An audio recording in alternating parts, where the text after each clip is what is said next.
ఇక మీదట నేనెప్పుడూ నీ కళ్ళలో నీళ్లు చూడకూడదు, సరేనా? రే, అమ్మాయికి తీపి తినిపించు.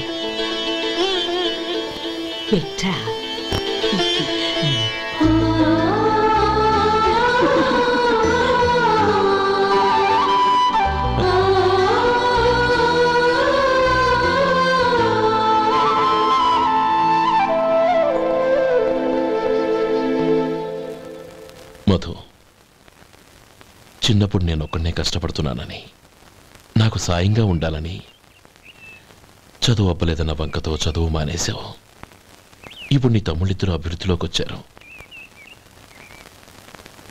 మరుదులిద్దరికీ మంచి ఉద్యోగాలు వచ్చాయి. తన భర్త మాత్రం అలాగే ఉన్నాడని నీ భార్య బాధపడదు. చూడు మధు, చదువుకున్నోళ్లే వృద్ధిలోకి రావాలని ఏమీ లేదు. కృషి పట్టుదల ఉంటే ఎవరైనా ఏదైనా సాధించవచ్చు. నీకు తెలివితేటలున్నాయి. నువ్వు తలుచుకుంటే కానిదంటూ ఏదీ లేదు. పైగా నీకు సాయిగా మేమందరం ఉన్నాం.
రా బాబు రా. నమస్కారం అండి. వచ్చే వారి నుంచి 100 పచ్చడి బాటిళ్లు, 100 మసాలా ప్యాకెట్లు ఎక్కువేయండి. అలాగేనండి. మార్కెట్లో మీ ప్రోడక్ట్స్ మంచి పేరు వచ్చింది. చాలా సంతోషం అండి. వస్తానండి. Best of luck.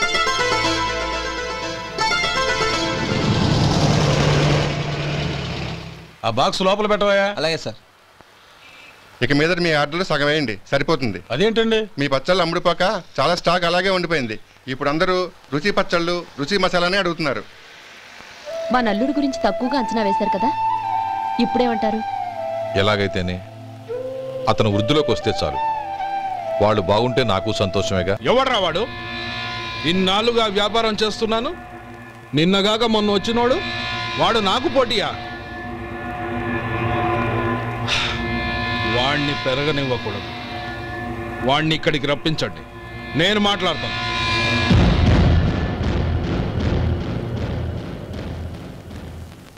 నమస్కారం అండి. రమ్మన్నారంట? నీ పచ్చళ్ళ కంపెనీ మూసేయాలి. నీకెంత కావాలి? 5 లక్షలు ఇస్తాను. చాలా? 5 లక్షలు కాదు, 50 లక్షలు ఇచ్చినా నా కంపెనీ మూయడం జరగదు. బాగా ఆలోచించుకొని చెప్పు. ఈ వ్యాపారంలో పుట్టి పెరిగినోడ్ని, నాతో పోటీ పడకు. నా చేతి కింద 6000 మంది పనిచేస్తున్నారు. ఆంధ్ర మొత్తం నాకు బ్రాంచులు ఉన్నాయి. నేనే మార్కెటింగ్ చేయలేకపోతున్నాను. ఆఫ్టర్ ఆల్ ఒక కుటీర పరిశ్రమలా పెట్టుకొని నువ్వెలా మార్కెటింగ్ చేయగలవు? 6000 మంది వర్కర్స్ని పెట్టుకుని ఆంధ్ర మొత్తం బ్రాంచీలున్న మీరే నా కంపెనీ చూసి భయపడుతున్నారంటే నా సరుకులో నాణ్యత ఉందనేగా. ఆ నాణ్యత ఉన్నంత వరకు నాకెవరూ పోటీ కాదు. ఈ ప్రపంచంలో నేను ఎక్కడైనా మార్కెట్ చేయగలను. వస్తాను.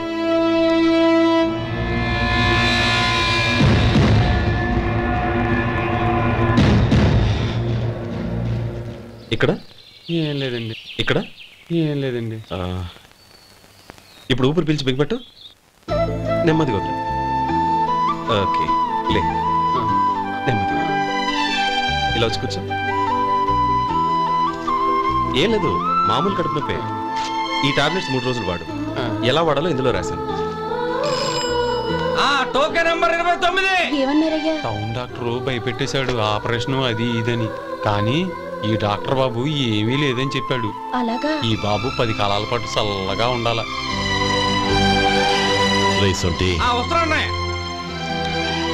రే, భగవంతుడి దయ వల్ల తమ్ముడు హస్తవాసి మంచిదని అప్పుడే పేరొచ్చిందిరా. తమ్ముడిని దగ్గరుండి జాగ్రత్తగా చూసుకో.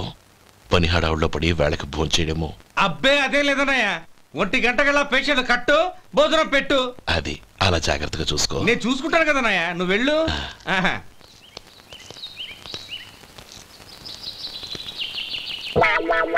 అయ్యో, ఏంటయ్యా ఉంటున్నాడా ఈ దెబ్బలు? ఏదైనా యాక్సిడెంటా?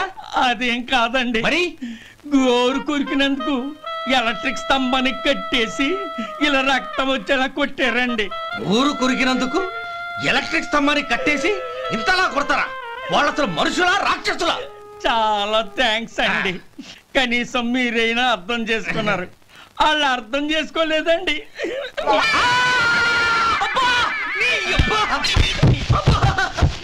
గోరు కొరకడం అంటే ఇదా? నిన్ను కొట్టడం కాదురా, నిలువురా నరికేయాలి. అబ్బా సెప్టిక్ అవుతుందో ఏమిటో. మన 2 ఊర్ల పొలిమేరలో ఉన్న ఈ మల్లికార్జున స్వామి వారి దేవాలయం జీర్ణదశలో ఉందన్న విషయం మీ అందరికీ తెలుసు. ఇన్నాళ్ళు మీ ఊరు వాళ్ళు పట్టించుకుంటారని మా ఊరి వాళ్ళు, మా ఊరి వాళ్ళు పట్టించుకుంటారని మీ ఊరి వాళ్ళు దీన్ని ఇలా వదిలేశారు. ఈ గుడి మీ ఊరికి ఎంత ముఖ్యమో మా ఊరికి అంతే ముఖ్యం. కాబట్టి మన ఇరు గ్రామ ప్రజలు కలిసి దాన్ని బాగు చేయించి కుంభాభిషేకం చేయించాలనే సదుద్దేశంతో ఒక కమిటీని ఏర్పాటు చేశాం. ఈ కమిటీలో 2 గ్రామాలకు సంబంధించిన ప్రముఖులు ఉన్నారు. కమిటీ ప్రెసిడెంట్గా ఎవరిని ఎన్నుకోవాలనే విషయంలో శ్రీ గోపాలరావు గారి పేరు, శ్రీ లక్ష్మీపతి గారి పేరు పరిశీలనలోకి వచ్చాయి. అందువలన మేమందరం బాగా ఆలోచించి తర్జన భర్జనలు చేసిన మీదట శ్రీ గోపాలరావు గారే అన్ని విధాలా ప్రెసిడెంట్ పదవికి అర్హులని ఈ కమిటీ నిర్ణయించడం జరిగింది.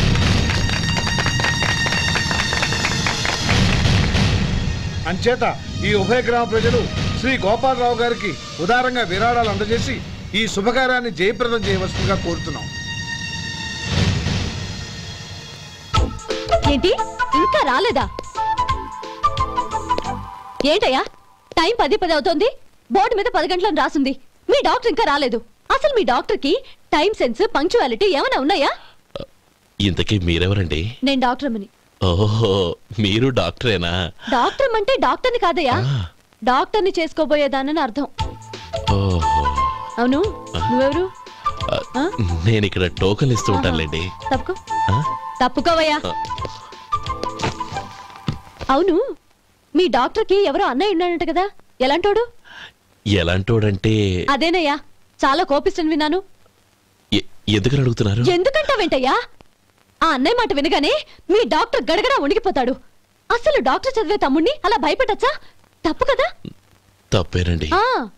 కాని కాని నాకు మీ డాక్టర్కి పెళ్ళవని ఆ అన్నయ్య సంగతి అప్పుడు చెప్తాను.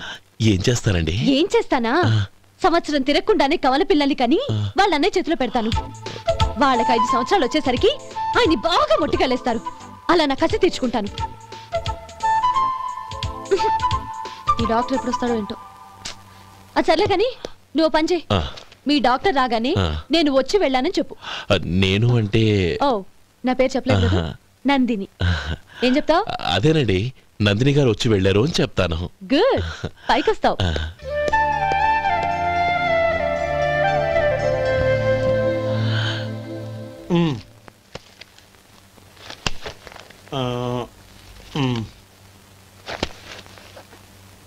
దీంతో మొత్తం 4,98,200 అయ్యాయి. పోతే నువ్వు ఇచ్చినంత ఇవ్వలేకపోయినా ఈ దైవకార్యానికి నా వంతు చందా 1800. దీంతో మొత్తం 5 లక్షలు పూర్తయ్యాయి. సరేరా, నేను ఈ డబ్బు తీసుకుని పట్నం వెళ్ళి బ్యాంక్ లో వేసొస్తాను. అలాగే, నేను నీతో వద్దాం అనుకున్నాను రా, అనుకోకుండా సాయంత్రం ఇన్స్పెక్షన్ వచ్చింది. పర్వాలేదులే, వెళ్ళొస్తాను.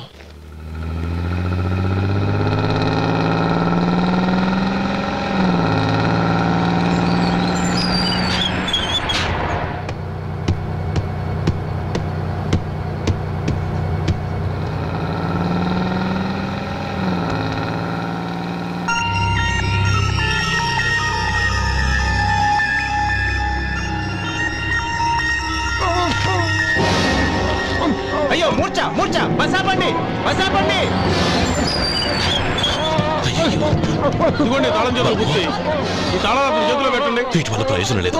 నాలుగు ఖర్చుకోకుండా పళ్ళ మధ్య పెట్టడానికి గట్టిగా ఏదైనా ఉంటే ఇవ్వండి. ఇదిగో ఇది చూడండి.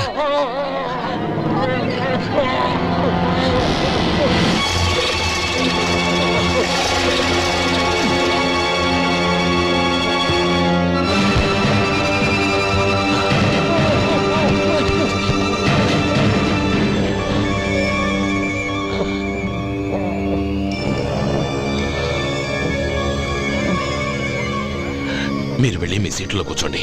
కొంచెం గాలాండివ్వండి. ఇప్పుడు ఎలా ఉంది బాబు?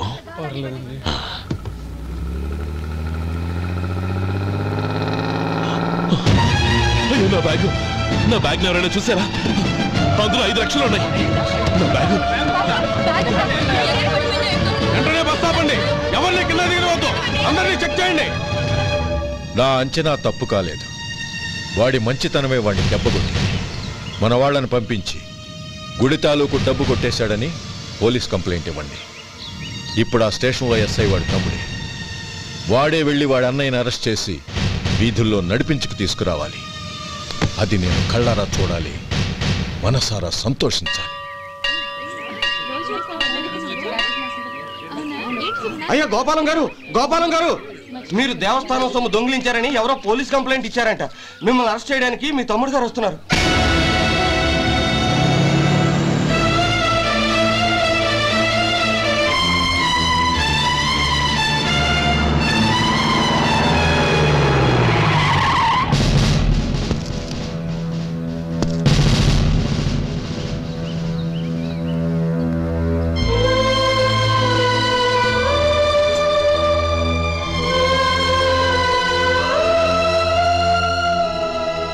చూడు గోపి, ఎప్పుడు నువ్వు ఉద్యోగంలో చేరావో అప్పుడే తనా పరానే తేడా మర్చిపోవాలి. నేరం చేసిన వాడు నీ తమ్ముడైనా అన్నైనా సరే శిక్షించాల్సిన బాధ్యత నీది. అదే నువ్వు నీ ఉద్యోగానికి ఇచ్చే గౌరవం.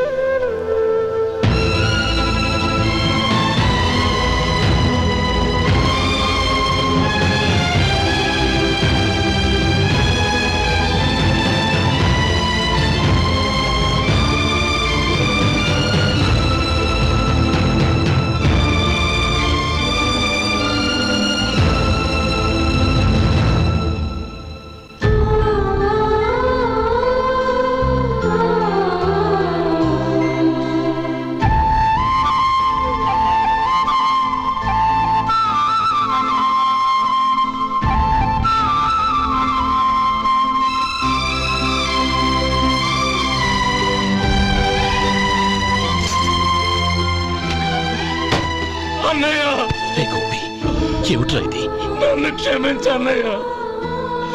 నేను కోరి ఉద్యోగుల చేరిన మాట నిజమే, కానీ ఇలాంటి పరిస్థితి ఎదురవుతుంది అనుకోలేదు. నా ఒంట్లో ప్రతి రక్త పట్టు నీ భిక్షనన్నయ్య. నిన్ను అవమానపరిచి ఉద్యోగం నిలబెట్టుకునే బదులు నా ప్రాణాలను వదులుకుంటారు, కానీ ఈ పని మాత్రం నేను చేయలేనన్నయ్య.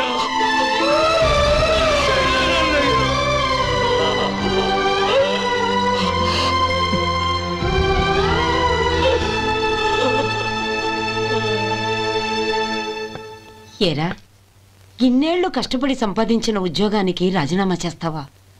కనీసం నీ పెళ్ళాం ఏమనుకుంటుందోనని ఆలోచించావా? ఇందులో అనుకోవడానికి ఏముంది మామగారు? ఎండనక వాననక కష్టపడి ఓ తండ్రి కంటే ఎక్కువగా ఈయన్ని పెంచి పెద్ద చేశారు బావగారు. అలాంటి దేవుణ్ణి అరెస్ట్ చేసే ఆ ఉద్యోగం ఈయనకు అవసరం లేదు. బాగుంది. అన్నకు తగ్గ తమ్ముడు, తమ్ముడికి తగ్గ పెళ్ళాం. సరే, మీ ఇష్టం. నానమ్మ, అన్నయ్యడి. నమస్కారం అండి. ఓ నువ్వా? రా కూర్చో. పర్వాలేదండి. ఏంటి ఇలా వచ్చావు? ఆ రోజు నా కంపెనీని మూసేయమన్నారు. ఇప్పుడు నేను మూసేయడానికి సిద్ధంగా ఉన్నాను. దానికి ప్రతిఫలంగా నాకు 5 లక్షలు కావాలి. అలాగే, నీకు కావాల్సిన 5 లక్షలు నేను ఇస్తాను. చాలా థ్యాంక్స్ అండి. కానీ మీరు మీ కంపెనీని మూసేయక్కర్లేదు. సార్? అవును మిస్టర్ మధు, మీ అన్నగారికి జరిగిన అన్యాయం గురించి తెలుసుకున్నాను. మీ కుటుంబం గురించి కూడా విన్నాను. సహజంగా అందరూ ఐకమత్యానికి ఉదాహరణ రామలక్ష్మణులు అంటారు. కానీ ఆ రామలక్ష్మణులు ఎలా ఉంటారనేది పుస్తకాల్లో చదవడం తప్ప ఎవ్వరూ చూడలేదు. మీ అన్నదమ్ములను చూస్తే ఆ రామలక్ష్మణులు ఇలాగే ఉండేవారేమో అనిపిస్తుంది. అలాంటి కుటుంబానికి ఇలాంటి ఇబ్బంది రావడం నిజంగా దురదృష్టం. రామునికి హనుమంతుల్లా కాకపోయినా ఏదో ఉడతా భక్తిగా నా వల్ల వీలైన సహాయం ఈ 5 లక్షలు తీసుకో. మీ కంపెనీ పేరు మీదే అన్ని సరుకులు తయారు చేయండి. నేను వాటిని ప్రపంచమంతా మార్కెటింగ్ చేస్తాను. సార్, మీ రుణం ఉంచుకోను, తొందరలోనే తీర్చేస్తాను. స్నేహితుల మధ్య రుణాలేంటి మధు? We are friends.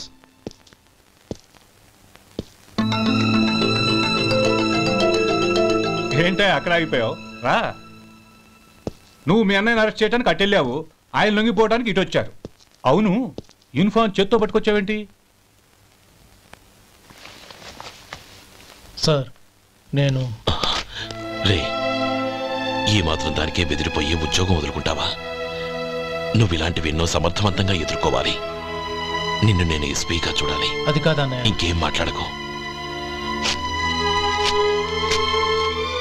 ఇన్స్పెక్టర్ గారు, నన్ను లాకప్లో పెట్టండి. ఆగండి సార్, ఆ డబ్బు ఎక్కడికి పోలేదు, నేనే తీసి జాగ్రత్త చేశాను. ఈ విషయం అన్నయ్యకి తెలియక బ్యాగులో డబ్బు కనబడకపోవడంతో అది పోయిందనుకున్నాడు. నే పట్నం నుంచి వచ్చేసరికి జరిగిన గొడవంతా తెలిసిందే. రే మధు, జరిగిన దానికి నన్ను క్షమించనయ్యా. ఇంటికి వెళ్ళాక అన్ని వివరంగా చెప్తాను. సార్, ఇదిగోండి 5 లక్షలు. ఇది కమిటీ వాళ్ళకి అప్పగించి ఈ కేసు కొట్టేయండి సార్. భలే వాడివయ్యా, తీసినప్పుడు ఒక మాట ఆయనతో చెప్పుండొచ్చుగా. అనవసరంగా పెద్ద ఆయన స్టేషన్ వరకు రప్పించావు. Sorry sir. అన్నయ్య, మీరింటికి వెళ్ళండి, నేను లెక్క అప్ప చెప్పేసి వస్తాను. వస్తానండి. అలాగే.